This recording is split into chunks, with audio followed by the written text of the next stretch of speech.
Peace and welcome to the culture here on the Black Star Network. I'm your host, Farajii Muhammad. Thank you so much for tuning in and being a part of the conversation. Folks, we got a lot to talk about. First and foremost, let's talk about the big conversation. It's official. Senator Tim Scott, the Black GOP representative, has announced his presidential run.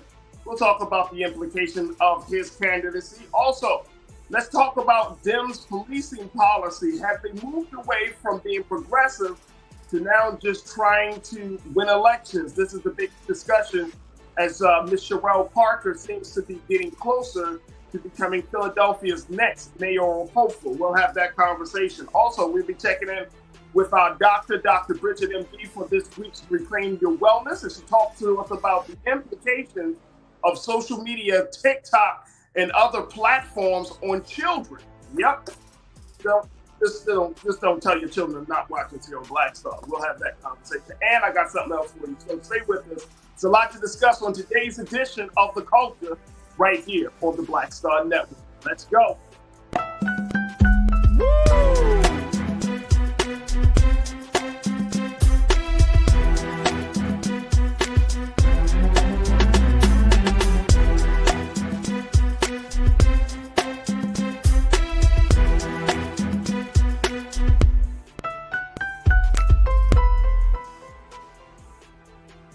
All right, folks, welcome to the culture here on the Black Star Network. Happy Monday. Happy Monday, folks. Good to talk to you. Hope you had a great and restful and peaceful weekend. I know I did.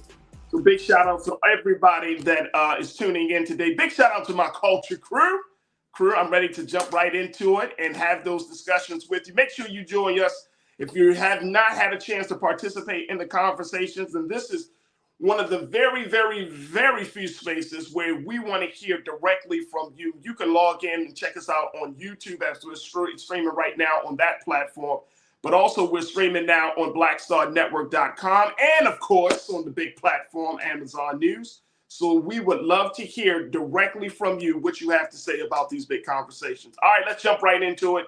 We're going to first talk about what's happening with the presidential election as it's shaping up on both the Democratic and Republican side. On the Republican side, a big announcement was made earlier today where Senator Tim Scott of South Carolina has officially announced that he is running to be the next president of the United States. Now, Tim Scott is a Black Republican. He comes from the state of South Carolina that hasn't had a Black Republican for years.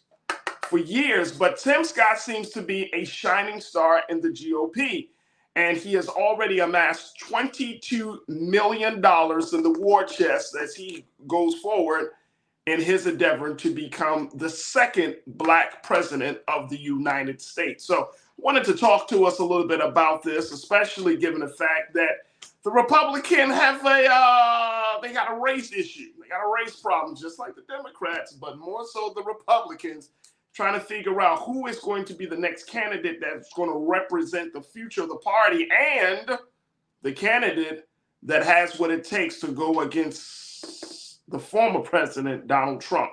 Here to join me, as he has been joining me each and every Monday, my brother, my friend, Dr. Jason Nichols from the University of Maryland. He is a lecturer in the African American Studies Department, and I'm always happy to have his political insight. And he's looking better, sharper, dapper than me today, folks.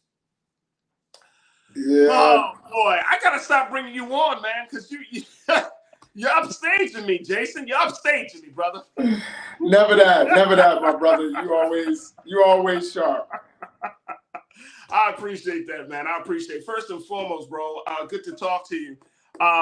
Let's talk about your guy, Tim Scott, Senator Tim Scott.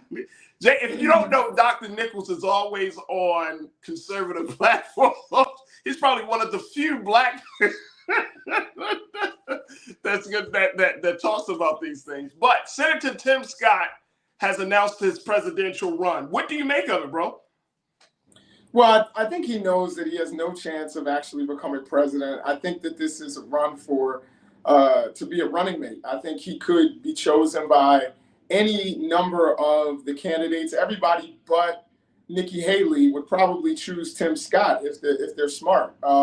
Tim Scott is somebody who they think, again, because a lot of times Republicans have less respect for black voters, they think black people just look at a black person and see them in a suit and say, hey, let's vote for them, which we know that's not the case. You and I, coming from Maryland, we've had plenty of black conservatives that can't ever win a race, can't ever win a statewide race. We had Michael Steele, and they're qualified black conservatives. They're not like kooks. You had Michael Steele. Right. You had Alan Keyes. We've had lots of them, but they never win because black people don't vote for them, not just because white people won't vote for them. I think Tim Scott is a good running mate, particularly if you match him up against Kamala Harris. I think that's what they're looking for. I think that's what Tim Scott's calculus is. It's not that he's actually going to become the next president of the United States. I think, or even the GOP the GOP nominee. I think the GOP nominee is pretty much sewn up. It's criminal defendant Trump. He's the guy that's going to be the GOP nominee. I don't see DeSantis making it anywhere. I think Tim Scott is going to be a running mate for Donald Trump, because Donald Trump, again, he struggles in the suburbs. He obviously struggles with black voters. He struggles with women. Tim Scott comes across moderate. And so a lot of people on the right, this isn't about getting black votes. It's about getting some black people to sit at home and then to convince the white folks in the suburbs who may like Donald Trump on his policies but don't like his presentation. It's like, oh, well, Tim Scott will be the adult in the room. And he's black, so you can't make the argument, because of the small-mindedness of some people, they'll say you can't make a race argument. He's not racist because, look, he has a black running mate. Although they never do that for Joe Biden. Right. So I think, he's running for VP. That's his calculus right now. He's not trying to be president. Some people, the crew has already chimed in on this, Doc, and I'm sure you know what the consensus is about Senator Tim Scott. Diane Harris, you said Tim Scott is a joke and not intellectually smart. Brian Hall, you said Tim Scott is running for vice president. Let's see here. Tiana checked in and said Tim Scott has no chance. So, and then Hayward checked in and said another Herschel Walker. Is he that bad? No. Even I have to speak up for Tim Scott and say he is not Herschel Walker. That's a whole nother level. Right. He may be bad. I may not like his policies, but at least he has policies. And I would probably disagree to a certain degree that he's not intellectually smart. I'm not sure that that's true. I'm not sure that it's not true. I know it's a double negative, but I think that he, from what I've seen, is relatively intelligent. I don't think that's his downside. I think it's that he is ambitious and is willing to throw people under the bus, including his own people. We're talking about a guy who said that he's been stopped by the police because he's black, but then says America's not a racist country. He knows the foundations of this nation. He talks about how he came from a single parent household and all of these things, but then doesn't talk about the structural barriers that other young black people are facing and older black people.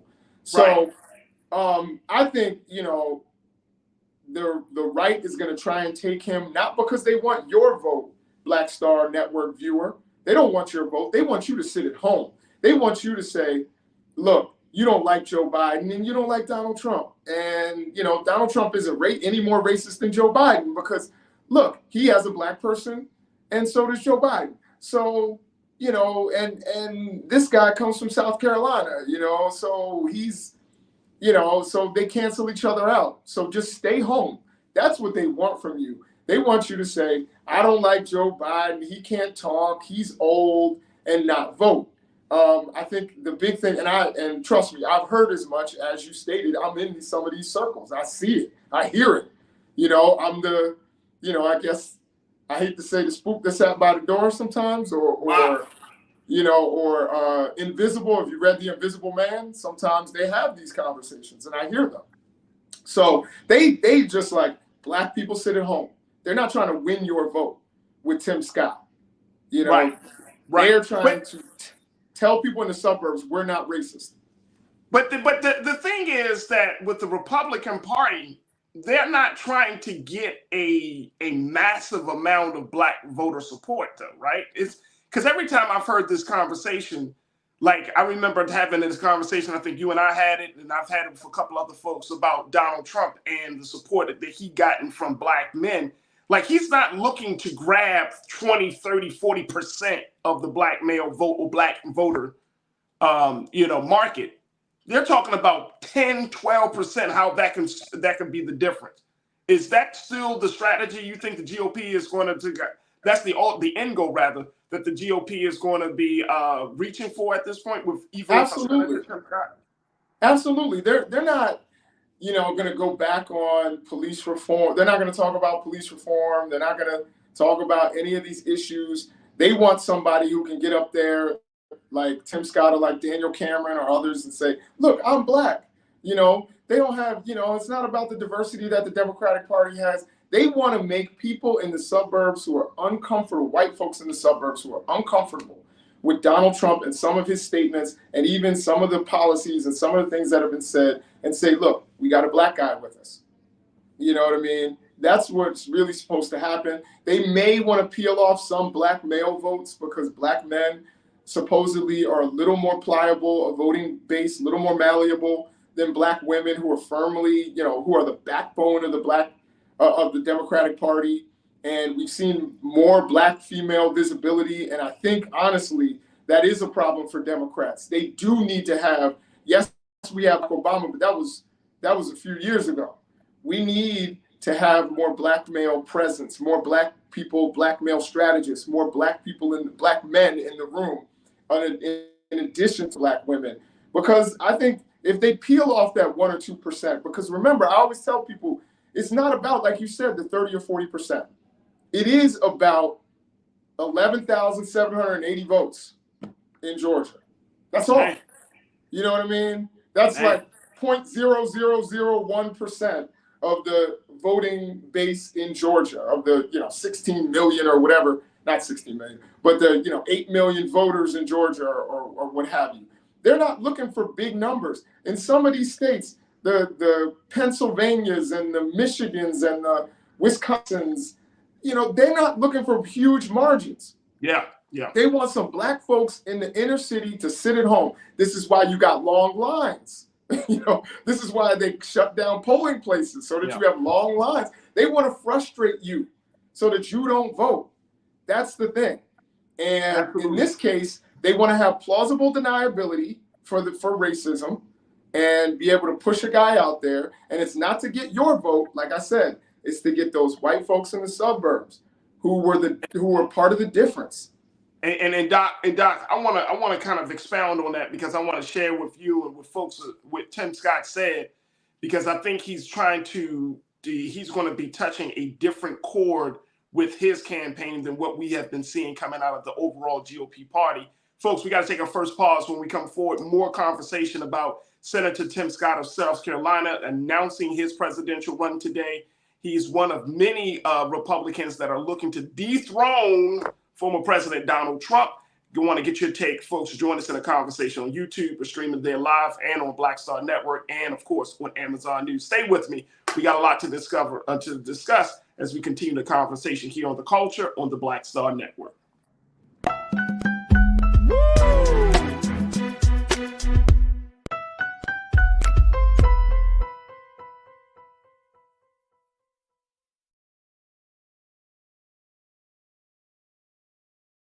Black Star Network is here.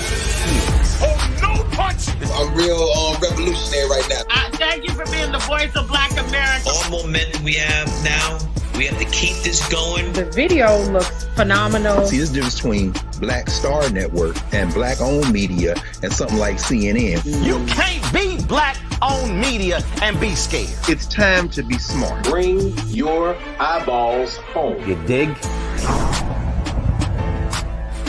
When you talk about blackness and what happens in black culture, we're about covering these things that matter to us, speaking to our issues and concerns. This is a genuine people-powered movement. There's a lot of stuff that We're not getting, you get it, and you spread the word. We wish to plead our own cause.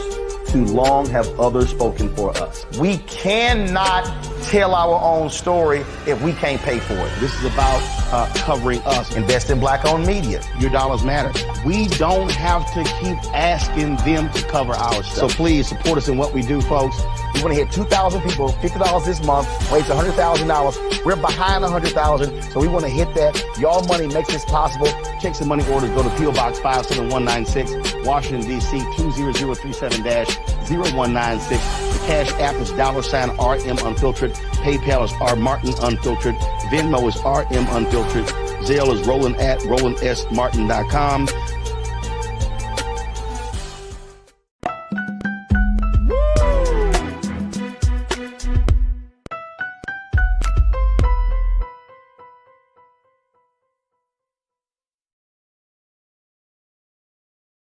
All right, folks, welcome back to the show. We've been talking about Senator Tim Scott has officially announced that he's running for president of the United States.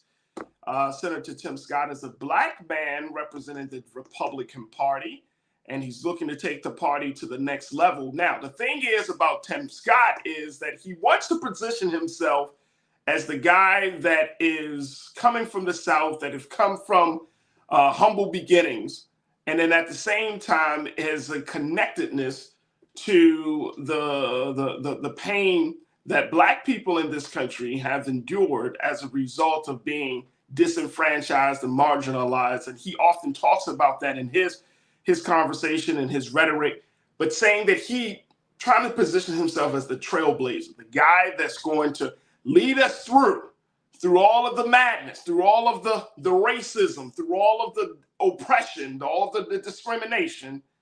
Tim Scott has positioned himself as being a man with strong morals, strong character, strong values, strong religious connectedness, that he is going to take us to the promised land. Let me just check in with my brother, Dr. Jason Nichols from the University of Maryland. Tim Scott said this, Doc. I want to throw this quote up there, at least. Let's look at this first one. This is what Tim Scott said today in his remarks as he announced his presidential run. He said, "Our party and our nation are standing at a time for choosing victimhood or victory, grievance or greatness." He planned to say this at a packed and boisterous morning rally in the gym of his alma mater, Charleston Southern University. He said, "I choose freedom and hope and opportunity." All right, I want to go back to my brother, Dr. Jason Nichols. Doc, when we look at that, the rhetoric that we get from Tim Scott is not one where we, and he stepped away. But folks, I want to throw this really quickly. Let me hear from the crew, then we get my brother, Dr. Jason Nichols, back. The rhetoric, folks, that we hear from Tim Scott is not one where he's trying to be the divisive guy. And y'all tell me, he wants to, and I don't even want to use the same type of comparison, but he's trying to drum up a much more inspirational tone to his candidacy, more aspirational tone to his ideas and to his vision, right? And I think that this is the part that may bring some black voters over. And crew, y'all tell me this.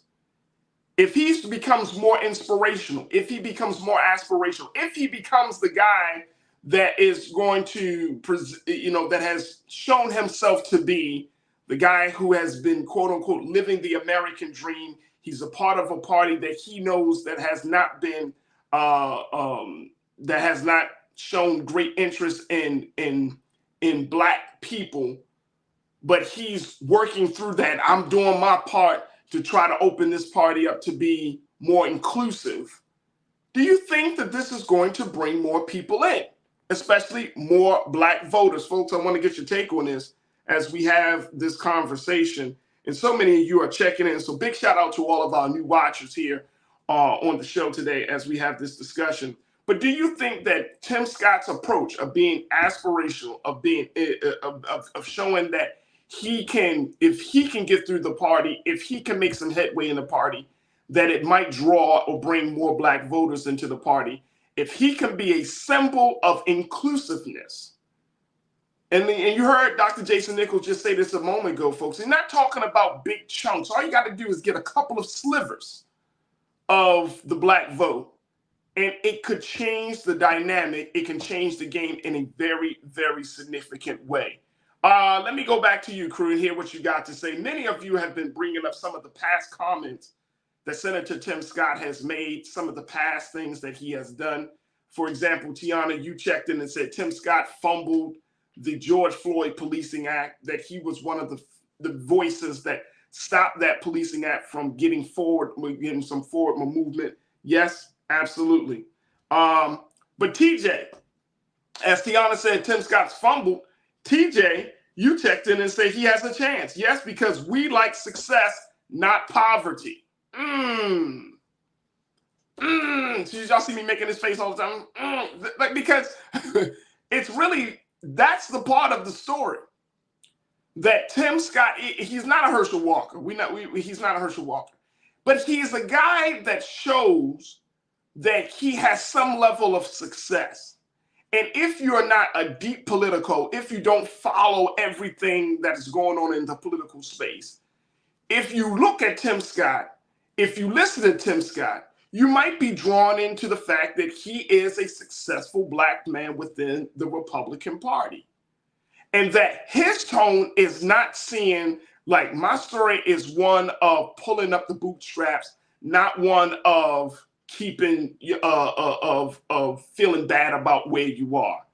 And so I think his message of when he said this, and this is why I think this is important, when he said victimhood or victory, how many black people would love to hear about a candidate that speaks to victory and not victimhood?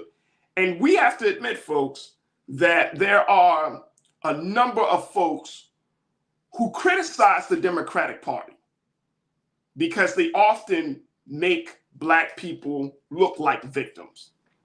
All right? Real Brooklyn, check in.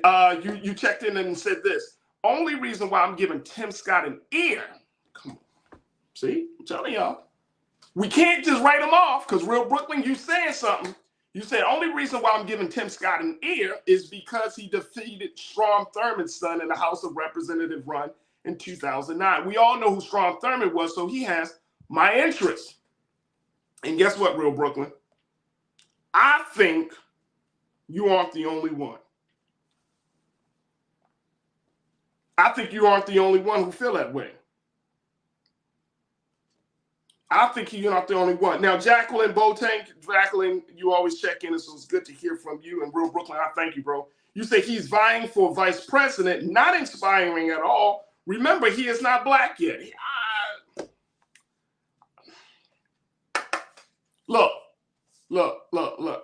Here's where I am in my growth and development on this, Jacqueline, folks, and crew. You could be black.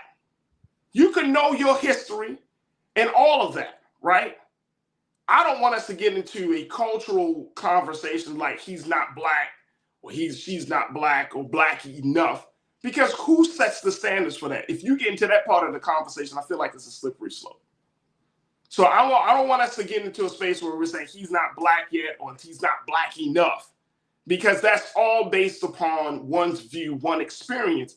So we can't, that is not a solid metric to use to determine whether someone is serious about themselves. Tim Scott believes what he believes. Tim Scott has had the experiences that he has had, right? He grew up in whether it's poverty or he grew up in a time of racism and segregation and all of those things. But if you were to talk to Tim Scott, he would say to himself, like, no, I am actually the epitome of black success, because I came up in this time and I made some different choices. And at the end of the day, I'm prospering. I'm doing what I want to do and what I love to do. McCall checked in. You said he is the exception in success, not the norm. His brand is I did it, so can you. And guess what, McCall? How many black folks, let's keep it real, how many black folks think like that? See, I'm not writing no one off right now, folks. Look, if Trump can get in office, and I'm not saying Tim Scott's going to get in office, but my point is that if people took Trump seriously enough to put him in office, I'm not writing anybody off. Unless you are, except for Herschel Walker. But for Tim Scott, I'm not writing him completely off. Because many of us might say, oh, he's not this, he's not that. But to a lot of group of people, he is this, he is that. So to your point, McCall, you making the point of that I did it. Yeah, there are a lot of Black folks who may not feel comfortable in saying it, especially in Black spaces. But they might say, look, I don't understand my people. My people, we got all of these opportunities. Yes, we have systemic racism. Yes, we have discrimination. Yes, the goal line seems to move every time we cross the finish line. But my people aren't assertive enough. My people don't stay with the program. I don't think that's an odd idea. I think a lot of people actually think that way, folks. I think a lot of people actually think that way. Duncan Bridget checking in. Duncan, good to hear from you. First time. You say, in my book, he's a yes man and knows his place, as does Donald's. He doesn't stand up against the degeneracy his party spews. I wouldn't want to be caught in a foxhole with him. Yeah, I agree. I hear you. But guess what, Duncan? I think he has an appeal. I think he has an appeal for those who don't know, for those who are looking for an alternative, for those who can look past his statements and say, yeah, but there's a certain level of success that he brings to the table. So it's going to be very, very, very interesting to see how his candidacy plays out. But folks, I don't think we should write him off. As much as you might not agree with them, I might not agree with them. The fact is that somebody's going to be putting in there. Just very quickly, he has $22 million in his war chest. He's raising money. Folks, resources are backing him.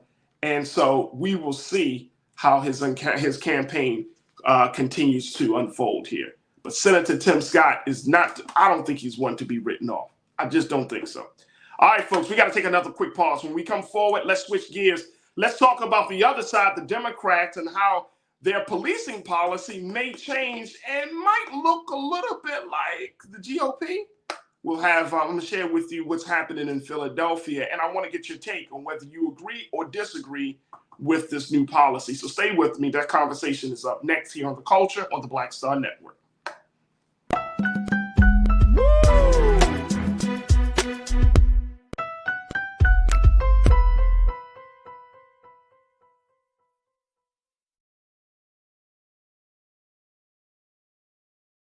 Hatred on the streets, a horrific scene, a white nationalist rally that descended into deadly violence. White people are losing their damn minds.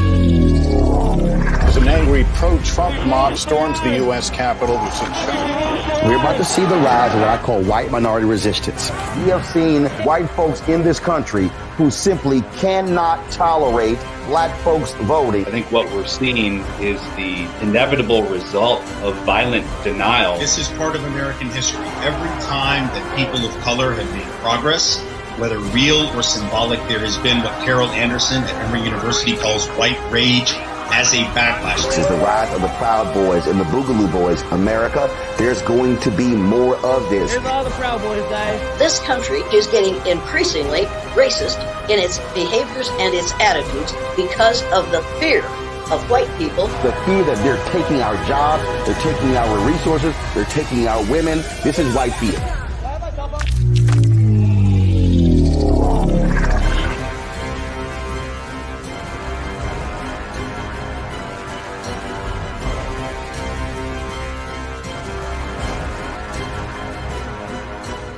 Black Star Network is here. Oh, no punch! I'm real revolutionary right now. Thank you for being the voice of Black America. All momentum we have now, we have to keep this going. The video looks phenomenal. See, there's a difference between Black Star Network and black-owned media and something like CNN. You can't be black-owned media and be scared. It's time to be smart. Bring your eyeballs home. You dig?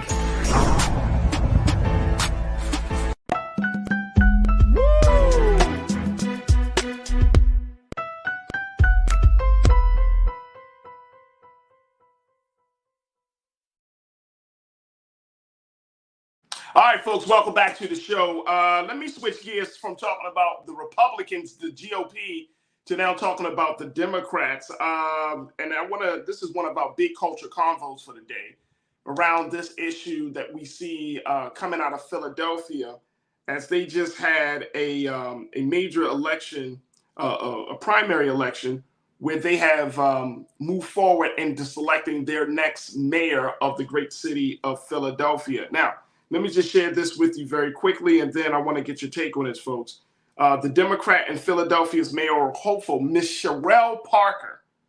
Now, Cherelle Parker was going up against a progressive candidate in Philadelphia, and now part of one of the big discrepancies, or one of the big differences of her platform versus her progressive candidate's platform is their take on policing.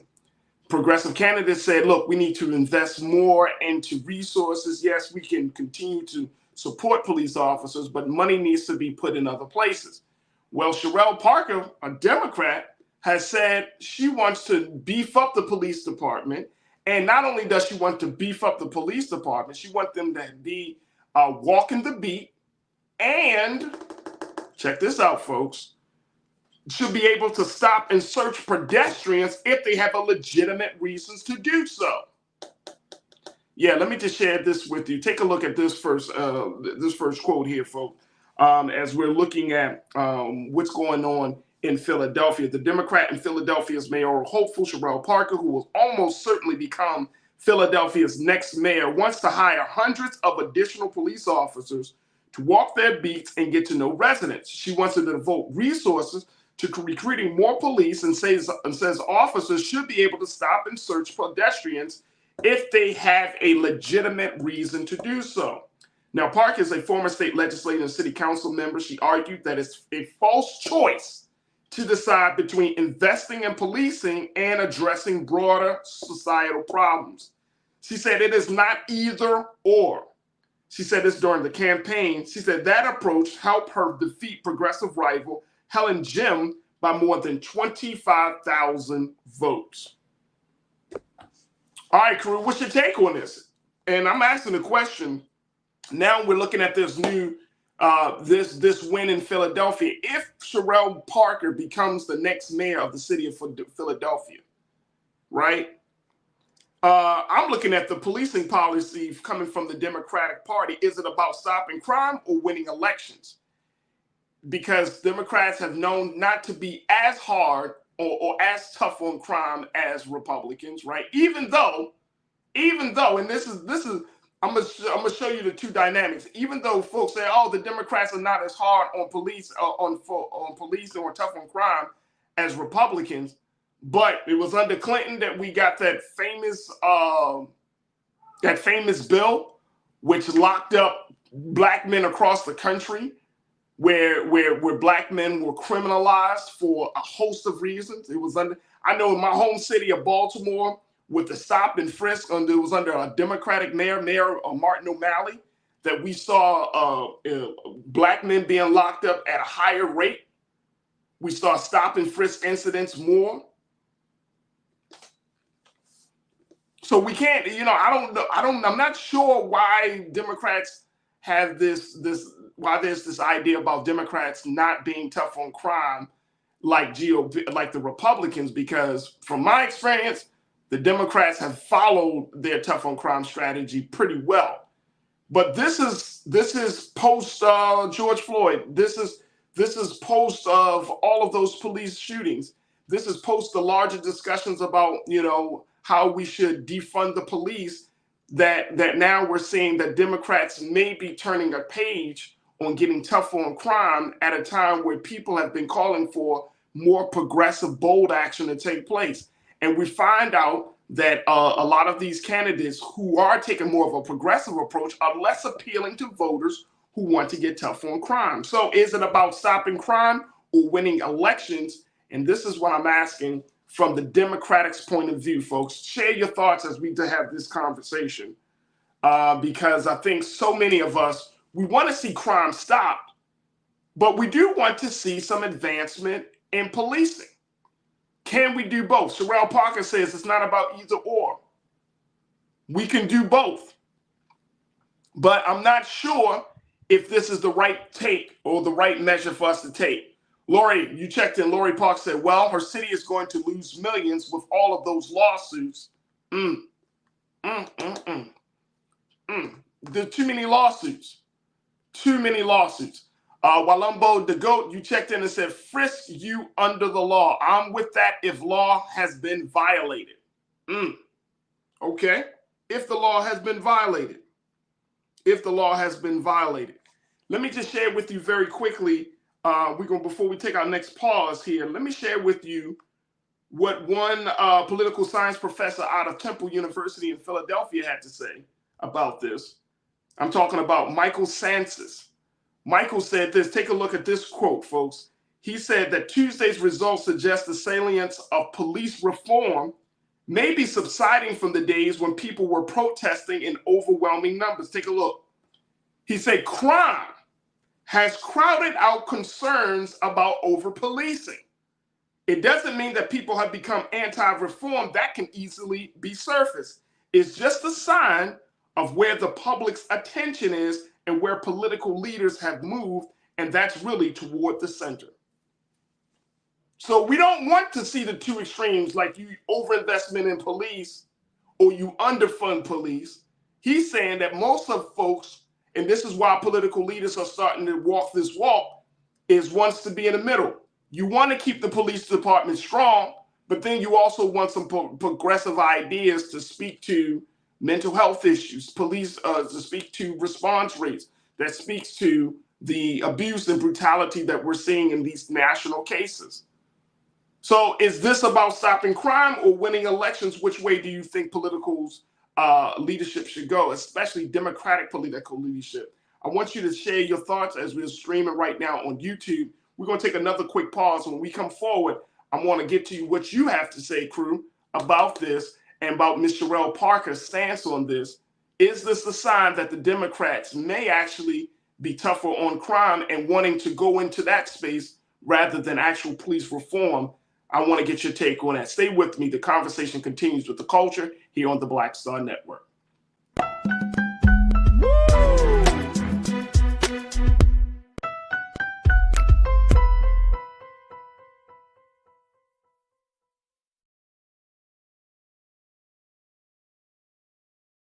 Pull up a chair, take your seat.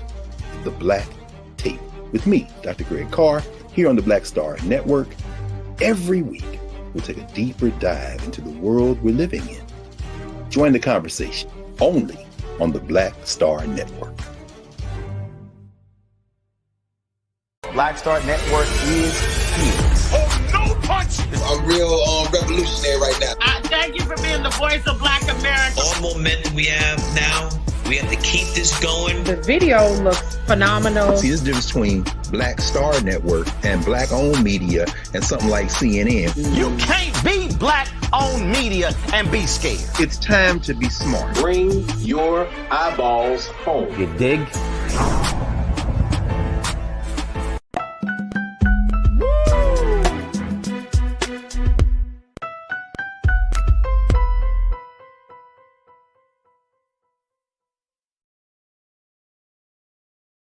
All right, folks, welcome back to the show. I've been talking about the policing policy coming from the Democratic Party as we talk about the primary election that took place in Philadelphia, where Cherelle Parker had ousted won.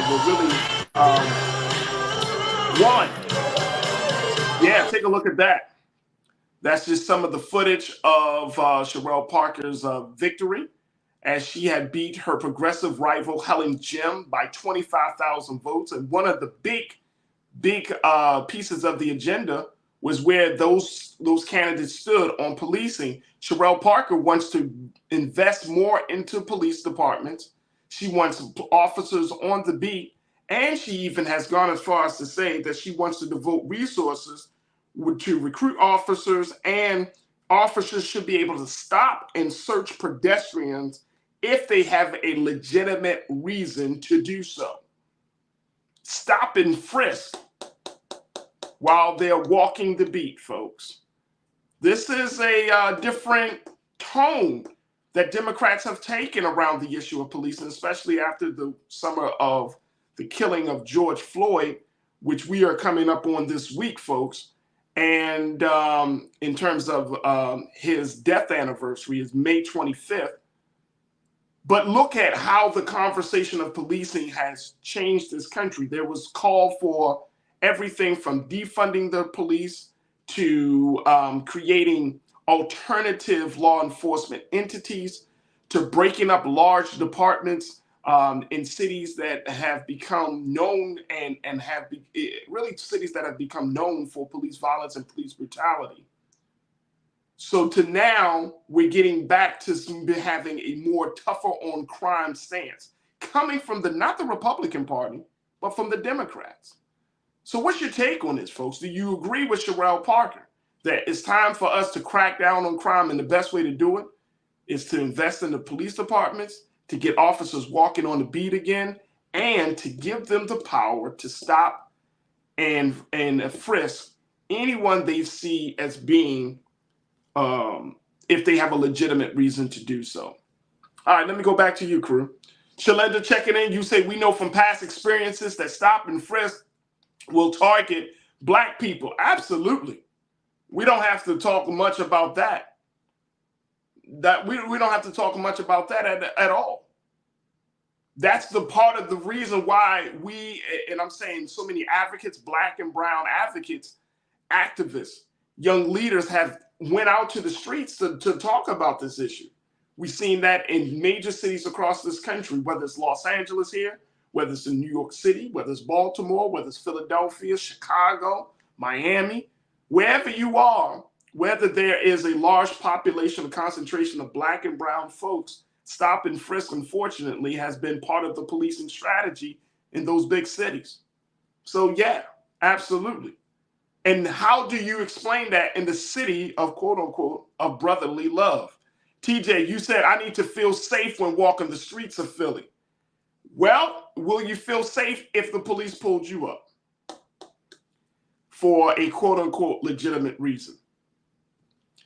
This is where I think, folks, we need to be very mindful of the things that we say we want if we do not have an understanding of the impact they will make down the road. We could want a lot of things, you know what I'm saying? But when it comes to this police, and we're talking about common sense policy that is going to keep us safe, but at the same time is going to keep us in mind about all of the changing dynamics of our population. That's what I'm talking about. I don't want the police to pull up my son when he becomes a teenager, or your son, or your nephew, or your niece, if they believe they have a legitimate reason to do so. And they're just simply hanging out. They might have a hoodie on, standing on the corner, waiting on a bus. And the police, imagine a police officer walking up to him and saying, look, what you doing? He said, I'm waiting on the bus. It doesn't look like it. You know, this is a high crime area. Well, buses drive through high crime areas. What would be the legitimate reason? Those are the concerns that I think we need to have. Pretty Brown Mimi, 726, you said, I would like these police departments to make a real effort to communicate and relate to the Black communities that they serve, and more diversity in law enforcement. Absolutely. Absolutely. Absolutely. But I'm concerned that if the Democrats feel like this is the best way, that we might galvanize around that, and then we might be opening the door back up to stop and frisk policy. We might be ushering for police to abuse us and to profile us. That's the concern that I really do have. And if Ms. Parker said these things because, you know, she talked to her constituents and people say, look, we were tired of the crime, the rising crime rate, and I get that, But I can't believe that in this day and time, folks, I cannot believe that in this day and time that we can't think of some alternatives. You got more nonprofits that have emerged. We talked about that. There are, Black nonprofits who are on the ground that can assist police in this process. You're talking about churches and mosques and other faith institutions that can assist in this process. You mean to tell me that the only strategy to deal with crime or rising crime in the cities is more police and getting back to a policy that has disenfranchised us and marginalized us and abused us? That's the only option. Is that what we're saying? In a city that is full of black folks, this is the only option.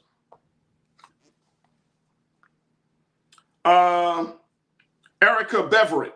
Erica, you checked in and said police need an active DEI plan, diversity, equity, and inclusion plan. Absolutely. They need a DEI plan in recruiting and hiring, and then they need a DEI plan in administering justice and serving and protecting. That's what I think, Erica. So you're absolutely right. You're absolutely right. Tiana, you said like black folks were asking for the 94 crime bill. Perfect. And that's one of the things. Remember, I said that came under Bill Clinton, a Democrat.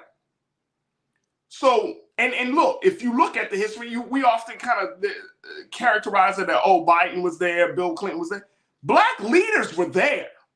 Black leaders were calling for the federal government to do something from everything from gang warfare to dealing with all of the other crime issues in our communities at that time. Y'all remember that crime bill.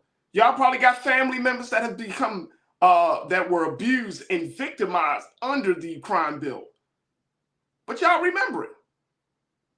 And see, we got to keep in mind, folks, that sometimes we in our own frustration and our wanting to see some change, and it's understandable, but those sentiments can be whipped up in such a frenzy that it gives us nothing. It really creates a situation where policy that is not in our best interest to be used against us because we just have a genuine desire to feel safe and secure in our homes and our communities.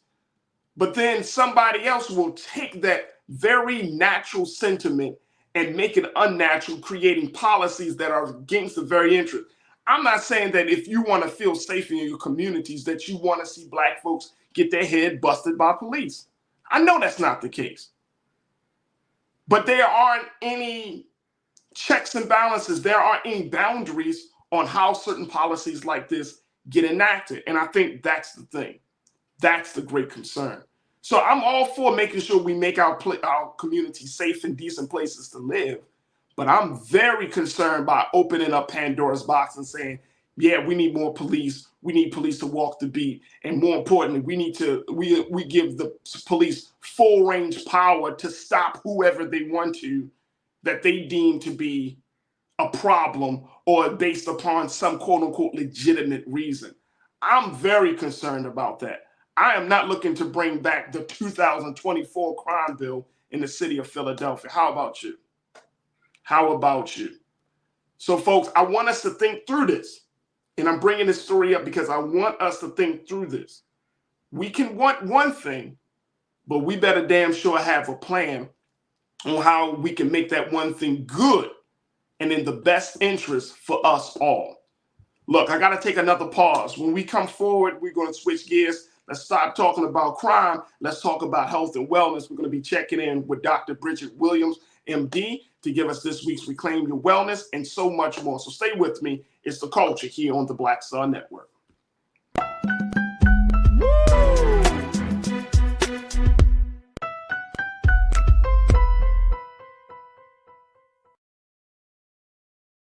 Hi, I'm Dr. Jackie Hood Martin, and I have a question for you. Ever feel as if your life is teetering and the weight and pressure of the world is consistently on your shoulders? Well, let me tell you, living a balanced life isn't easy. Join me each Tuesday on Black Star Network for A Balanced Life with Dr. Jackie. We'll laugh together, cry together, pull ourselves together, and cheer each other on. So join me for new shows each Tuesday on Black Star Network, A Balanced Life with Dr. Jackie.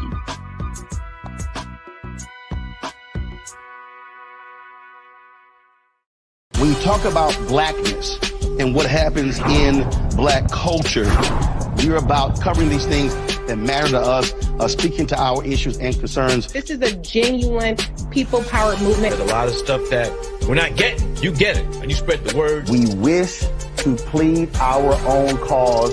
Too long have others spoken for us. We cannot tell our own story if we can't pay for it. This is about covering us. Invest in black-owned media. Your dollars matter. We don't have to keep asking them to cover our stuff. So please support us in what we do, folks. We want to hit 2,000 people, $50 this month, raise $100,000. We're behind 100,000, so we want to hit that. Y'all money makes this possible. Check some money orders. Go to P.O. Box 57196, Washington, D.C. 20037-0196. The Cash App is $RM Unfiltered. PayPal is R Martin Unfiltered. Venmo is RM Unfiltered. Zelle is Roland@RolandSMartin.com. Hatred on the streets, a horrific scene, a white nationalist rally that descended into deadly violence. White people are losing their damn minds. As an angry pro-Trump mob storms the U.S. Capitol, we're about to see the rise of what I call white minority resistance. We have seen white folks in this country who simply cannot tolerate black folks voting. I think what we're seeing is the inevitable result of violent denial. This is part of American history. Every time that people of color have made progress, whether real or symbolic, there has been what Carol Anderson at Emory University calls white rage as a backlash. This is the rise of the Proud Boys and the Boogaloo Boys. America, there's going to be more of this. Here's all the Proud Boys, guys. This country is getting increasingly racist in its behaviors and its attitudes because of the fear of white people. The fear that they're taking our jobs, they're taking our resources, they're taking our women. This is white fear.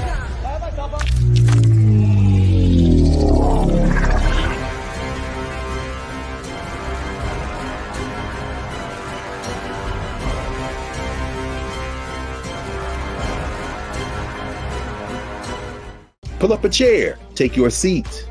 The Black Tape with me, Dr. Greg Carr, here on the Black Star Network. Every week, we'll take a deeper dive into the world we're living in. Join the conversation only on the Black Star Network. Don't you think it's time to get wealthy? I'm Deborah Owens, America's Wealth Coach, and my new show on the Black Star Network focuses on the things your financial advisor or bank isn't telling you. So watch Get Wealthy on the Black Star Network.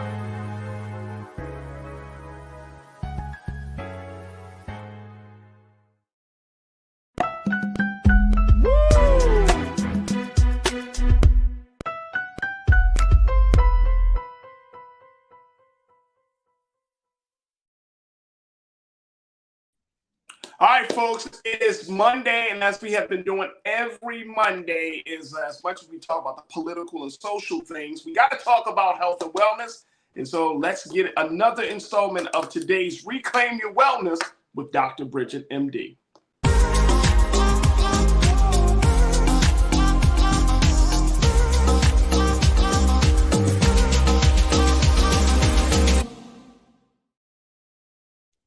All right, Dr. Bridget, good afternoon. How are you, sis? Great. How are you today, Farajii? I am all right.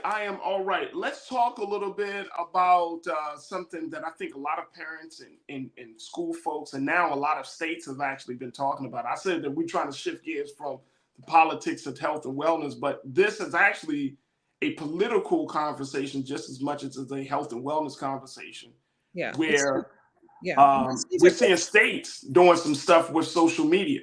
Yeah, we're getting to that point where something that should be about families and mental health has really now become a political issue. And so keeping in mind, this is Mental Health Awareness Month. We're getting more than halfway through, getting near the end of the month. And so it's really important that we spend a little bit more time in this area. I know that we've covered a little bit of this before, but I really am asking the viewers to checking in on themselves as well as their kids, thinking about how are their grandparents, how are their good friends, people forget about their cousins, really doing some checking in around mental health, because we don't spend enough time in this area. When we think about just wellness, we think of every other aspect of our body, but we don't necessarily spend enough time thinking about this. And it's becoming more of an issue because of social media and the smartphones that kids carry. So what I really want to talk about today is how the government is now getting involved in what you are able to view on your phone as far as TikTok and social media today. Yeah, so this is interesting because this is coming out of a conversation where we're seeing states starting to ban the use of TikTok. And I'm talking about the actual app, folks. They're not allowing TikTok to be used in the state. This is very, very interesting and a little scary in a sense, right? Because it's like 1984, Big Brother is watching type of thing. But I can understand why some states are having some concerns, because we're seeing that on these social media platforms, there are different contests, there are different things. Young children particularly are being exposed to adult content in a very, very unhealthy way. And this comes out of what we're seeing. Montana, the first state to completely ban TikTok. Now, some people might say Montana, I mean, who, you know what I'm saying? Like, it's a smaller state. But I think the big thing is, can this be enforceable given the fact that this is social media? Like what are you going to do? Are you going to, how do you put a ban on something like this? Does that mean that it's not allowed to be downloaded in the phones? I mean, it gets into a lot of the weeds of this stuff. Yes. But Montana, what do you think was going through the minds of legislators in Montana when they looked at this whole thing? Absolutely. So Montana decided that not only where some states are looking at certain age groups, right? As far as there's a bipartisan bill where it is the Protecting Kids on Social Media Act, where the youngest people are banned, younger than 13, and then between ages 13 to 17, you would need parental consent. A lot of this still goes back to TikTok specifically, but Montana said no one can be on TikTok. This is something they were looking to do to start in January 2024, and they've already gotten pushback, of course, as we know. And as you said, is this even enforceable? What they're looking at is three reasons why they're doing it. Because as far as I'm concerned, if you ban TikTok, what are we talking about? We're talking about reels, right? These quick 30-second, minute or so, quick information that is just almost addictive to our brains. But the fact of the matter is, you get rid of TikTok, you still got Instagram, you still got Facebook, it's still out there. What they're trying to prevent, though, is companies that are collecting data on you and your kids. So a lot of this is focused on kids, but this is for the adults as well. So don't leave yourself out of the equation during this conversation, because not only are your kids addicted, but you are too. And so it's important that we set an example and see how can we fix the problem. Another thing is, like you said, protecting our kids regarding the information online that they're being subjected to, sometimes being groomed or sexual trafficking, being exposed to adult content, whether that is pornography or just information and that is just not age appropriate. And so definitely, even though we can put some restrictions on the parental side, kids very quickly figure out how to get around that. I had this conversation with my own teenagers about them banning TikTok. And my now 18-year-old very quickly said, oh, we can get around that easily. Like, she didn't even flinch. She didn't even care, because she knew that there was an easy way to get around it. And it's already been discussed in their friend groups. So that right there, Doc, that right there opens up like Pandora's box for me. It's like, first and foremost, and I've had this conversation with a number of people that feel like social media as much as it is supposed to be fun and bring people together, is so necessary to be a part of our lives that even if we try to put some restrictions or some boundaries on it, that people are like, no, we got to find a way. And that right there, that reeks of addictive. Exactly. You know what I'm saying? It's like you're telling your child or you're telling the addict, like, no, you can't have this anymore. They're like, oh, you want to try to do it? Oh, I got a better way. And it's like, now you're crossing into a different space. That's what it sells. That's what I'm hearing from you. Yes, absolutely. The fact of the matter is, I'm not saying that you won't have access to Google or other aspects of our computer and the internet. And we're talking specifically about social media, and a lot of this looks at TikTok specifically. You can survive without social media. Okay. And wait a minute, hold on, Doc. Hold on. I gotta make it because I think the world has just shook right there when you said that. Hold on. I'm trying to fix my equipment here. Can you say that one more time? You can absolutely survive without social media. Wow. And honestly, today, I definitely want to spend some time talking about solutions to this, not just the problem. Because you're living under a rock if you don't know social media isn't an issue, or that it's not addictive, or it's not good for your kids' brains, right? But the question, I think, is what do we do about it? And I think that's where we all really get stuck. There was a review in the Journal of American Medical Association found we're talking about what does this do to kids, right? Why is this a big deal? There was an increase in pediatric mortality in 2020 and 2021, rising 11% and 8% in those years following amongst teenagers. This is not due to any other reason. It was suicide, it was homicide, and drug-related deaths. A lot of this has to do with deaths of despair, okay? Children feel so hopeless that they turn to drugs and suicide. This is not a white problem. This is not a Black problem. This is a young person problem. This is being exposed to information that they cannot handle. It's being exposed to cyberbullying and afraid to share that information. And so we really need to take this seriously. And the fact of the matter is, I keep wanting to bring this back. Yes, this is a teenage problem, but we also, as adults, we call it cyberbullying with teenagers. We call it trolling when it comes to adults, right? And if you don't think that adults don't get highly affected and have depression and have issues with this, then you're really missing the significance and the how strong that social media actually is. So I want to make sure we don't leave ourselves out of this conversation. No, that is, I like how you put that.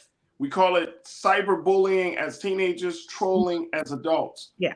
So, and I think that to some degree, as adults, depending on who the adult is, you either kind of feed off of that energy, or you are, as you mentioned, your view of yourself takes a hit.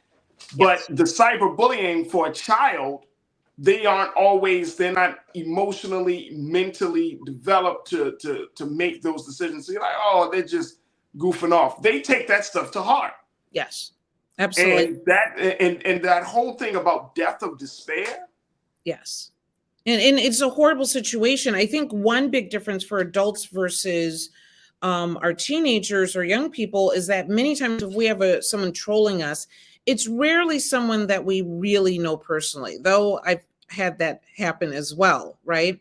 But we know that we can come back at that on some level. The problem is that if your child blocks the person that is bullying them, they still end up going to school the next day. And if they're not seeing that bully, everyone is telling them what they are not seeing on social media. And the problem just continues to perpetuate itself, where adults many times can find ways to shut it down. And so it's really important that we take a closer look at this. Even with this overuse of cell phones and social media, there was a book out not that long ago by Jean twinge that talks about the fact that our kids' brains are developing very differently. That a 12th grader now is about emotionally developed as an 8th grader in previous generations. Damn. Whoa. Right? Whoa. Think about that. And I'll be honest, when I was reading this, I kind of looked at my own kids and thinking, gee, when, I have a 18-year-old, and when I was her age and, through high school, I was much more social. And no, she's social, she's active, she's, a great kid, but I was much more out there in the world, probably getting in more trouble, where she could sit on her bed and just have like a group chat thing with a bunch of friends on a Friday night and think that, she was living her best life. And no, they lived through COVID during those teenage years. So it's a little bit different. But at the same time, if you look at how a 12th grader now behaves versus how you behaved in 12th grade, they're not emotionally developed the same way that we were, that they're dealing with more, they're less likely to go out. They're less likely to go sometimes to social functions because they're more shy or don't know how to interact. They're getting into less alcohol, to be honest with you, because they are more engaged in this addiction than other addictions that may occur. Social fitness and wellness. You checked in and said addiction. Absolutely. These kids are physically attacking teachers for taking phones during the class. Yes, absolutely. So there was and so the question is, should the phone be not only in the kid's bedroom, should the phones even be in the school?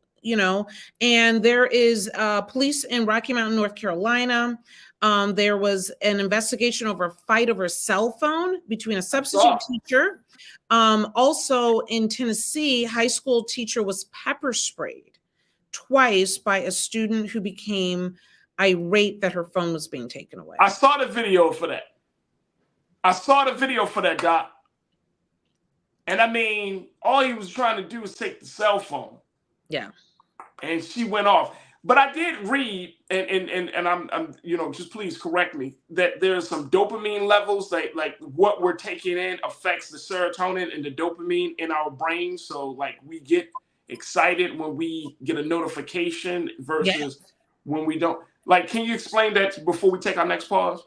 Yes, absolutely. So basically, just as you're explaining that the same hormonal experience that you have with other addictions, whether it's opioids or gambling or shopping or whatever it may be, it's a surge of excitement in your brain, as you said, with dopamine, right?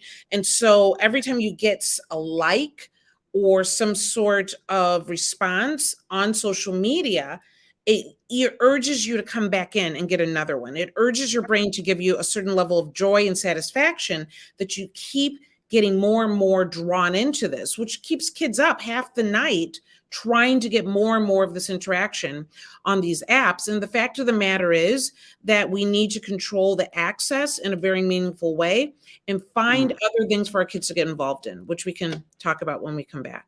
We got to talk about it. Doc is always on it. Folks, we got to stay right there with us. We're going to continue the conversation with Dr. Bridget, MD, for this week's Reclaim Your Wellness. I want to hear from you, crew. What's your take on what Dr. Bridget is laying out? What's he putting down in terms of social media, parenting, and having this access? And this whole idea, should we start to have a conversation about banning certain platforms? Or is it just a simple thing of putting some time restrictions on whether your child, engages on a platform? What's your take about children, parenting, and social media? Stay with us. More conversation. Your thoughts up next here on The Culture on the Black Star Network.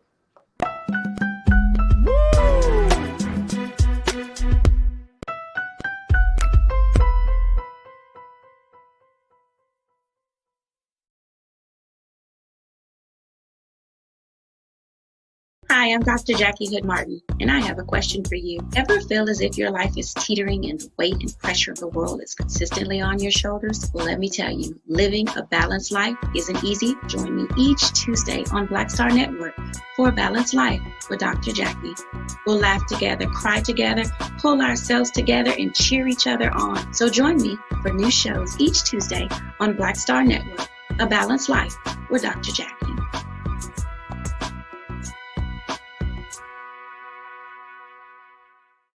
Black Star Network is here. Oh, no punch! I'm real revolutionary right now. Thank you for being the voice of Black America. All momentum we have now, we have to keep this going. The video looks phenomenal. See, there's a difference between Black Star Network and black-owned media and something like CNN. You can't be black-owned media and be scared. It's time to be smart. Bring your eyeballs home. You dig?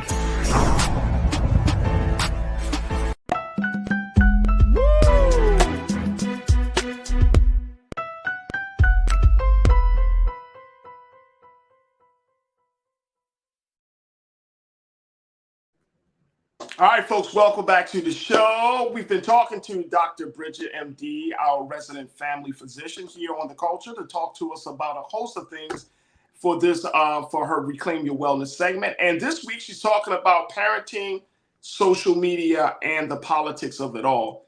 And Dr. Bridget is putting out some jewels, folks, some diamonds for us to consider as we are having this very, very big, and I would say this is an ongoing conversation. I don't know how many households.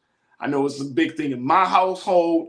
I mean, the iPad, the use of access to getting on YouTube and TikTok and other social media. I think this is like, if this is not one of the top 3 things that parents have to deal with, which of course the top one is safety and security. But then once you know in the house, it's like, all right, so what you doing while you're in the house?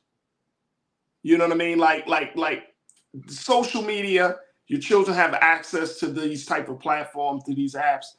That is another major concern. I want to get some folks from some of the some thoughts from our crew as they share their take on this, Dr. Bridget. First and foremost, McCole checked in and said, I believe that it is the parents' caregivers' responsibility to monitor their children online and offline. Online and offline. So, McCole, you saying it's the parents' responsibility, which I truly agree with. I think that as a parent, especially if you have younger children, but once you get into the teenage years, you have to build some level of trust with your child to be able to have those conversations with them. It's not going to be easy. Every child you can't have a cookie cutter conversation. You got to figure out what's the best way to build that level of trust, to build the relationship around social media. So, Dr. Bridget, when Nicole said, I believe it is the parents' caregivers' responsibility to monitor their children online and offline, what does that look like? Does that look like putting some boundaries on the time that they're on social media? Or does that look like, all right, you're on TikTok, you're going to see some wild stuff, having a conversation about the quality of the content? What does monitoring look like? I think it's all of the above. I mean, keep in mind, there was a recent survey that came out. 46% of American teens say that they are online almost constantly. That's half of teenagers. Almost constantly. And 35%, 46% said constantly, and 35% said almost constantly. And so keep in mind that your kid is on there all the time. Where are you? Right? And that means that even when they're at home at night, even when you're all together, they're still on there all the time. That's half of teenagers. So monitoring goes beyond just taking the phone away. It goes really like, get in there. Have the conversations. What are you looking at? If you are all sitting on the couch on your phones and you know that's what's happening, what are you looking at? Let me tell you what I'm looking at. I will tell you one thing I do with my kids, that when I am on social media and I find something interesting, I share it with them. If I think it's interesting, if I think they could benefit from it, if I think, it's funny. There's one thing to make it a negative it's another thing to make it something that can bring you together. But great point. Conversation is really, really important. So let me throw out some ideas to you.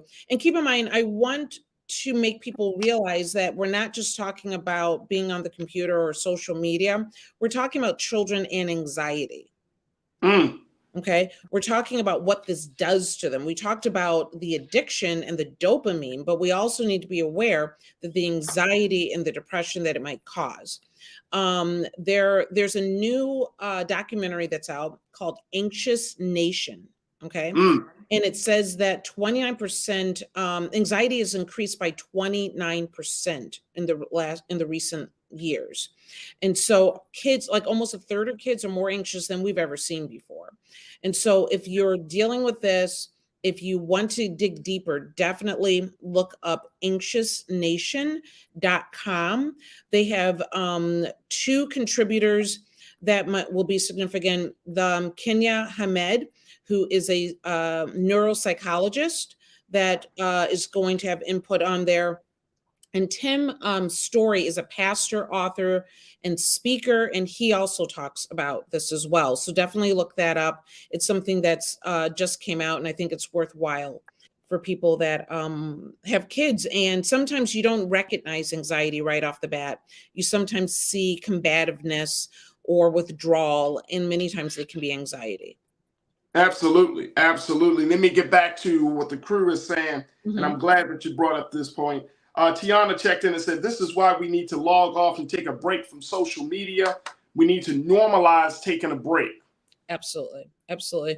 So there used to be something called screen time off. It was an organization that they would have a week where they would celebrate getting rid of not just your phone, but television, all screen time.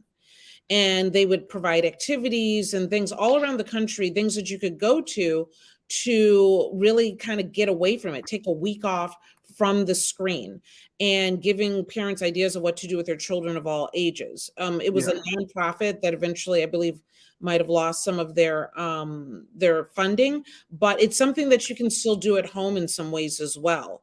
And so the first thing I would say is, as you started to mention here, set your own house rules. Why does the government have to decide what's going on in your house? Right. Set your own house rules. Don't let the phone be the babysitter. And then even create some sort of reward system for the amount of time that they're able to get away. Because keep in mind, if there's addiction, if they're that set, then, and you do have those dopamine surges, you're going to have to slowly pull them away from it and maybe provide a different type of reward as they get further and further away. Oh, absolutely. Absolutely. Cheese toast. I'm sorry. Not cheese toast. I see that you posted, but also Lori Parks, you said, I see little babies 2 and over every single day using a cell phone, holding them in their little hands. And when you take it away, they throw a fit cell phones, which has become the new babysitters. Yes. I see it in the grocery stores. I see it in the cars. I see it. I mean, I understand it, right? But what does that do for a baby, for a child of that age, 2, 3, 4 years old, when they get connected to the electronic device? So it literally rewires their brain in a different way, that they need immediate satisfaction, immediate rewards. And so that temper tantrum that you see in the 3-year-old is the same temper tantrum that you're seeing in these high school students with the fight and the pepper spray, because they're developing an addiction to this quick information that is satisfying and stimulating to them. Right. And so even though in the beginning, you know, it is an easy babysitter, but we've got to get engaged again. And guess what? It's also an easy babysitter for the adult as well. You know, kids used to suck their thumb. This is sucking your thumb, but it's a screen instead. Absolutely. Karen, my sister Karen Connor checked in and said, it is frightening electronic devices have replaced human relationships. It is the parent's responsibility to set expectations and limitations and practice those expectations, set time limits. How do we get back to a place of teaching children the value of human relationships, the importance of those things? I mean, because I spent a lot of time with my children, Doc, and we go to places, we go to the beach, we go all types of places. But it's like when they come home, y'all gonna probably be mad at me when I say this, but if you spend a lot of time with your children, an hour on the thing, on the device, you just like take it. You know what I'm saying? The key thing is that you already spent a lot of time with them. We're not saying that this is the end all be all and it's the worst evil and what have you. You know, you could watch TV together as well, and then you're getting complete transparency about what they're seeing, right? And that's the way, you know, we talked about that before. Now we've created something much more sinister because you can't see what they're seeing, and if you do see it, they can switch the screen like that. Right. So one recommendation besides being knowledgeable and setting privacy or what have you, wean them down to one platform. Why do they have to have Facebook and Instagram and Snapchat? And they're ones I'm sure I'm not even completely YouTube is a huge one. YouTube is huge, right? And a lot of people get their music from that as well. So why do they have to have so many options? I know my daughter has some that I had never even heard of that she is engaged in as well. And keep in mind, many kids will have more than one account. So just when you think you got smart enough to control the one account, many times they're just opening up another one. Okay. See, when it gets to that point, Doc, I'm gonna be honest with you. Like, first, I think you're talking about like your teenagers. You know what I'm saying? Because my 9-year-old, my 3-year-old, they're not setting up accounts. And I already had a conversation with my son and saying, son, you don't need to, because he looks at it, he's starting to become more aware of these things, but he's like, Dad, I don't think I need to be on social media. He likes learning stuff. So when he goes on YouTube, he finds the science and engineering stuff and how to build stuff and Lego masters and stuff. But there has to be some conversations, but when you start to create like ghost accounts and all of this stuff, it gets to be like way too far gone. And I think that there needs to be some level of intervention that has to happen between you and your teenager or your niece, your nephew, your grandson or granddaughter about what's really going on. Now, I got to take another pause, but here's the other part about this. And if you could speak to it, because we've been talking about children, but the adults, we see more and more adults, especially right in your field, that will jump on TikTok, Facebook, or Instagram to get medical and health information. Yes. Let's talk about it. You want to talk about it now? I thought you said. No, I'm just kind of like marinating on the fact that I'm just seeing so much of that happening. I'm like, yo, talk to your doctor. Like, don't go to some influencer to be like, yeah, this is how I learned about how to cure myself. Like, what the hell is going on? Folks, we're going to continue the conversation with Dr. Bridget and, of course, with you. Join us in the discussion. Post your comments on YouTube as we're streaming there now. And, of course, we're streaming on Black Star Network and Amazon News. And stay with us. It's The Culture here on the Black Star Network.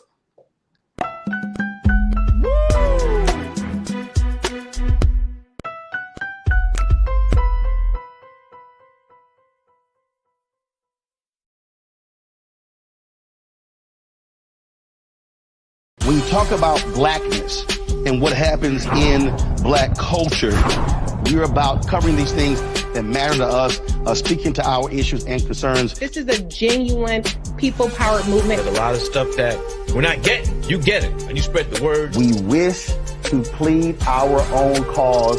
Too long have others spoken for us. We cannot tell our own story if we can't pay for it. This is about covering us. Invest in black-owned media. Your dollars matter. We don't have to keep asking them to cover our stuff. So please support us in what we do, folks. We want to hit 2,000 people, $50 this month, raise $100,000. We're behind 100,000, so we want to hit that. Your money makes this possible. Check some money orders. Go to P.O. Box 57196, Washington, D.C. 20037-0196. The Cash App is $RM Unfiltered. PayPal is R Martin Unfiltered. Venmo is RM Unfiltered. Zelle is Roland at RolandSMartin.com. Black Star Network is here. Oh, no punch! I'm real revolutionary right now. Thank you for being the voice of Black America. All momentum we have now, we have to keep this going. The video looks phenomenal. See, there's a difference between Black Star Network and Black-owned media and something like CNN. You can't be Black-owned media and be scared. It's time to be smart. Bring your eyeballs home. You dig? Hatred on the streets, a horrific scene, a white nationalist rally that descended into deadly violence. White people are losing their damn minds. As an angry pro-Trump mob storms the U.S. Capitol, We're about to see the rise of what I call white minority resistance. We have seen white folks in this country who simply cannot tolerate Black folks voting. I think what we're seeing is the inevitable result of violent denial. This is part of American history. Every time that people of color have made progress, whether real or symbolic, there has been what Carol Anderson at Emory University calls white rage as a backlash. This is the rise of the Proud Boys and the Boogaloo Boys. America, there's going to be more of this. Here's all the Proud Boys, guys. This country is getting increasingly racist in its behaviors and its attitudes because of the fear of white people. The fear that they're taking our jobs, they're taking our resources, they're taking our women. This is white fear.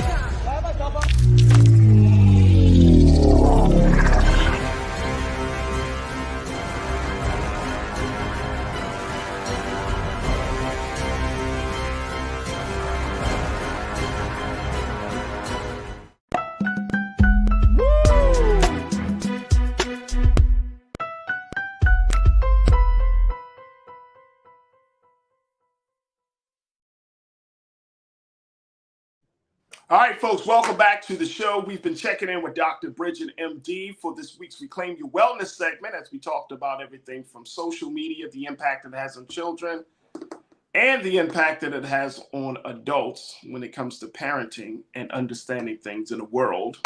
And this is truly fascinating. There's so many different components of this conversation, Dr. Bridget.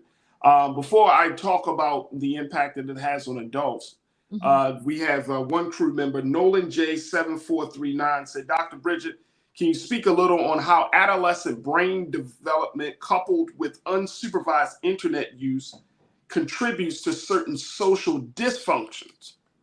Right. So we're talking about, like we talked about anxiety, but are there any other social dysfunctions? Do we start to see some level of schizophrenia, bipolar disease, other things like that may emerge because we find ourselves in this space? So we're not saying that there's any direct relationship to social media and some of these like schizophrenia or bipolar or what have you. But what we are finding is that it can be the beginning of what may be more and more mental health issues. So as we said, that we start with something that like anxiety or depression, and then it can lead into much more complicated issues. So people become suicidal, they become avoidant, they do not develop as far as socialization skills to be able to interact with the rest of the world. And so people that maybe already have a predisposition for some of these conditions, many times it's a stressor that brings about the first bipolar episode or schizophrenic episode.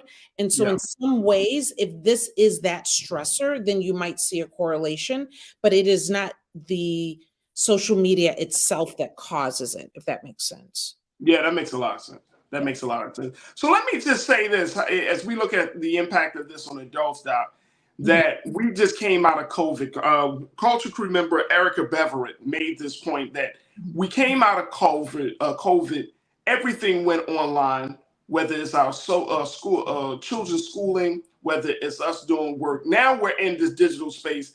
Now that genie has been out of the bottle.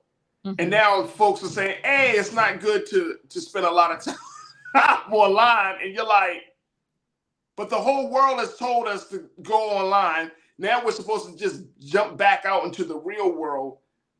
How is that? How can you reconcile those two realities? And Erica also said, as we talk about folks going to social media to get some form of guidance about health and wellness, she said a lot of folks can't afford doctor visits, so we may lean on some social media understanding.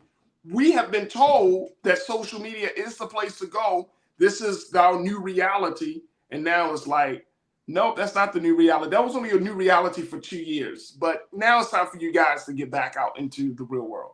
How do we handle that? The fact of the matter is that we've talked before about Black people in particular do better when they have physicians that look like them, that understand them, that can relate to them, and do individualized patient care, right?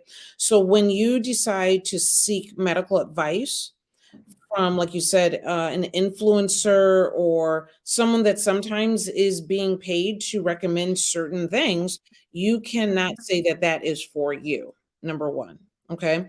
We've seen the downfall of Dr. Oz, who is, I believe he was a neurosurgeon, if I'm not mistaken, or a neurologist. And then, of course, he's doing a social media platform. That is not the issue in itself, but he was often recommending things that had no medical sounding whatsoever. And people bought into it, okay? We can't necessarily look at these platforms and assume that what they are saying is for you. The fact of the matter is that when you're going to the doctor, particularly if you're going to the pediatrician for your child, that pediatrician should be asking about the screen time. They should be asking about how many accounts, how much time, how is this affecting you? Have you had bad episodes, emotionally related to social media? And if the child or the parent says yes, then this should be treated like any other medical condition. Either some sort of recommendation should be put in place, a follow-up should be set, that this isn't something saying, oh, well, do better, get rid of the phone, I'll see you in 6 months or a year. This should be considered the new medical condition that the pediatrician should be addressing, because the downfall of this is only worse. So do not put your pediatrician or your doctor's feet to the fire and expect more when it comes to this. And then for adults, you're saying that adults that are exposed to this level of all of this content, that it does play onto them. Does it become harder? I mean, you're a family physician. Does it become harder for you to do your job if your patients are coming to you? Well, I saw on Instagram, Dr. TikTok told me. Does that make your job harder when you're like, you got to debunk that process, deprogram your patient from that, and then reprogram them in understanding that there are other alternatives, a very real alternative to whatever problem they have? I think at the end of, that's always been there. Before there was social media, there were the television shows or just the media in general, right? Something comes up and people ask me about it. Before that, I was getting, the latest newspaper, article that was sharing, some new fad. So that's always been there. And that's not necessarily a negative. If I find that to be threatening, that's my problem. That's not the patient's problem. At the end of the day, if I have a good relationship with that patient, I'm going to be able to take what they're bringing to me, consider what applies to them, and then also help them through this information, because they're really coming to me because something has been shared with them and they're trying to apply it to their life. So I don't consider that a threat. I consider it's all information coming to the table. The fact of the matter is, if I have adults or kids that seem to have issues with more social media and the information, I recommend leave the smartphone at home. Get a flip phone.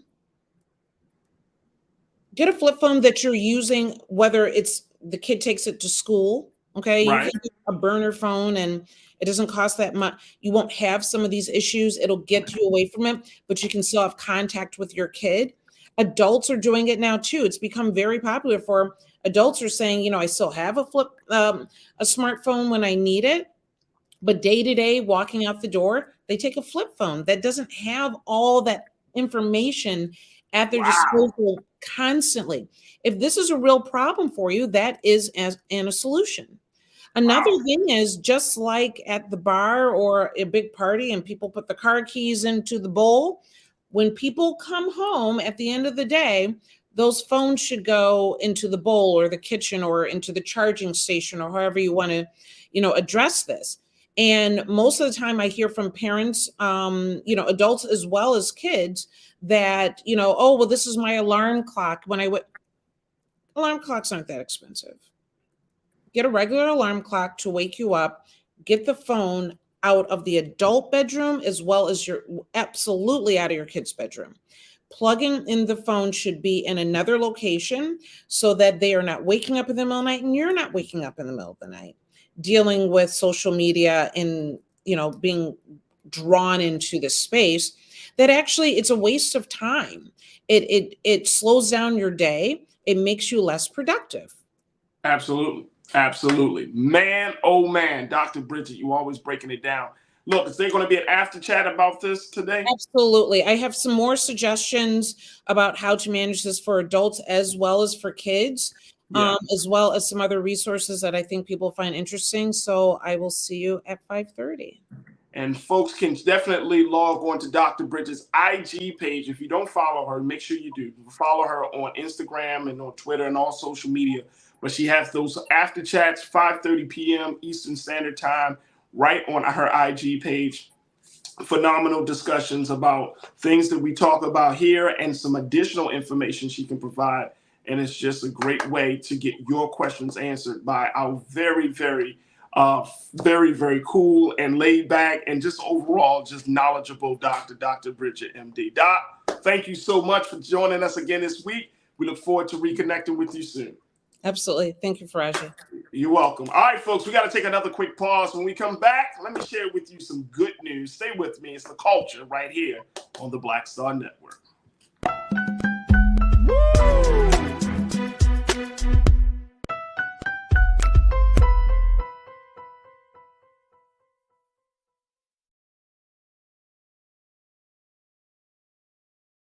Folks, Black Star Network is here. Oh, no punches! I'm real revolutionary right now. Support this man, Black Media. He makes sure that our stories are told. Thank you for being the voice of Black America, Roland. Hey, Black, I love y'all. All momentum we have now, we have to keep this going. The video looks phenomenal. See, this difference between Black Star Network and Black-owned media and something like CNN. You can't be Black-owned media and be scared. It's time to be smart. Bring your eyeballs home. You dig? Pull up a chair. Take your seat. The Black Tape with me, Dr. Greg Carr, here on the Black Star Network. Every week, we'll take a deeper dive into the world we're living in. Join the conversation only on the Black Star Network.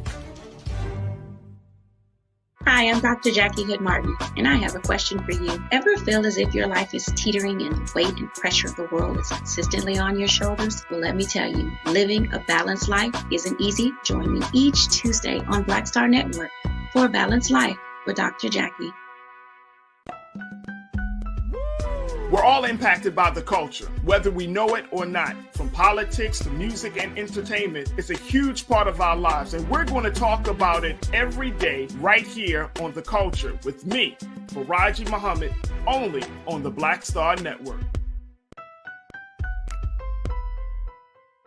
I'm Deborah Owens, America's Wealth Coach, and my new show, Get Wealthy, focuses on the things that your financial advisor and bank isn't telling you, but you absolutely need to know. So watch Get Wealthy on the Black Star Network.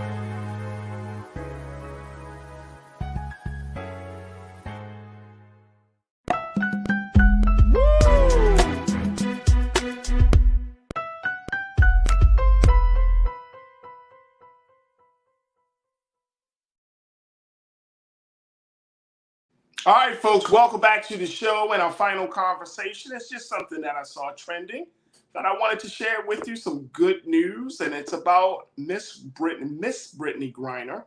Of course, Brittney, of course, serves as the center for the Phoenix Mercury WNBA team, and she is back playing basketball, folks. She is back playing basketball, and when she came out to play over the weekend, this was the warm welcome she got back at home. Take a look.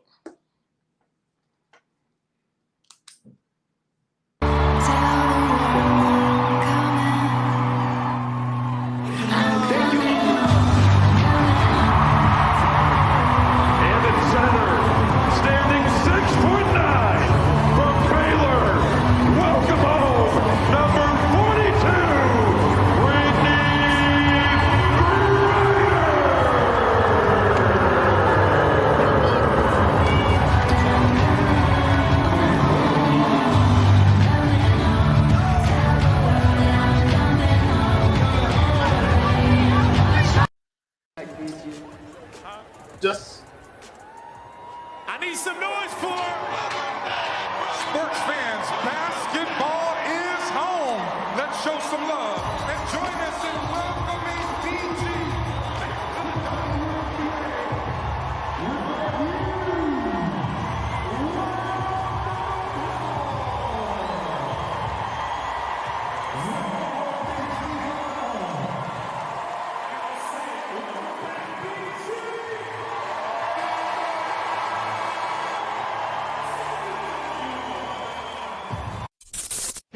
Thanks for watching ESPN on YouTube. Wow. Big shout out to BG, Brittney Griner. Welcome back. When the Phoenix Mercury actually played the LA Sparks here on Friday night here in Los Angeles at the crypto.com arena. If you went downtown where Crypto is, they have this big, like, it's crazy. Crypto's huge arena, but right in downtown LA. But on the side of one of the buildings, they had this huge poster of Brittney Griner. Nike had put this out. All they had was a picture of Brittney Griner holding the basketball, kind of facing downward. And they just said one word, home. It was very, very touching. So Brittney Griner is back, even though the Phoenix Mercury's have lost their first 2 games of the season. As they kick off the season, she has been feeling the love both at home in Phoenix and abroad around the country. And we just welcome her back to the hardwood floors, and more importantly, welcome her back home here at the United States. And after undergoing that very, very crazy, just that crazy situation in Russia, it's just good to see that she's coming back to something that she loves, which is back to her fans and to basketball. So welcome home. Welcome back, Brittney Griner, and we have been pulling for you here on the Culture on the Black Star Network, and it's good to see you back on the hardwood floor. All right, folks, that's going to do it for us. I want to thank all of you for tuning in. I want to thank my dynamic team. I want to thank Joel. I want to thank my team member, my producer, Maddie. I want to thank my engineers for the day, Lise. Thank you.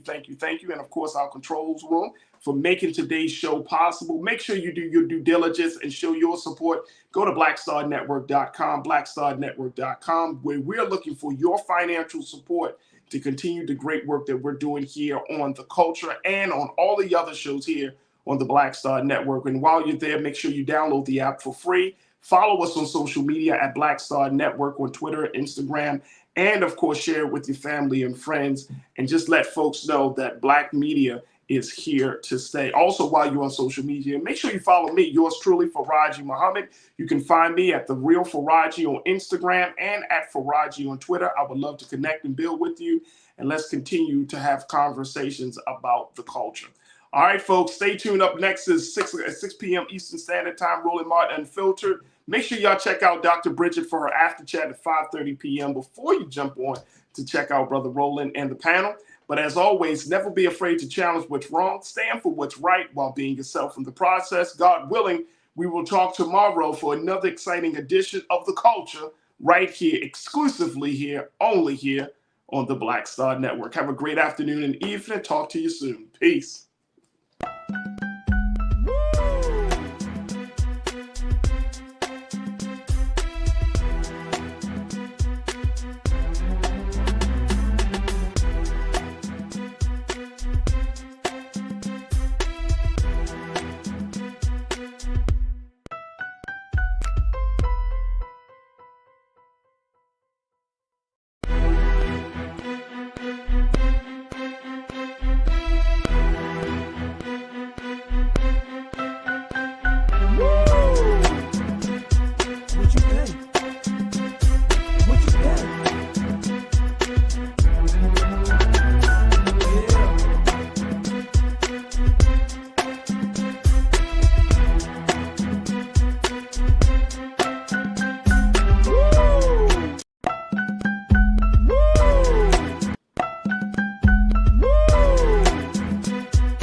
I'm Deborah Owens, America's Wealth Coach, and my new show, Get Wealthy, focuses on the things that your financial advisor and bank isn't telling you, but you absolutely need to know.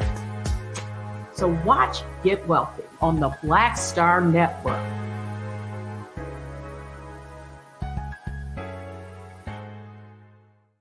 Black Star Network is here. Oh, no punch! I'm real revolutionary right now. Thank you for being the voice of Black America. All momentum we have now, we have to keep this going. The video looks phenomenal. See, there's a difference between Black Star Network and black-owned media and something like CNN. You can't be black-owned media and be scared. It's time to be smart. Bring your eyeballs home. You dig?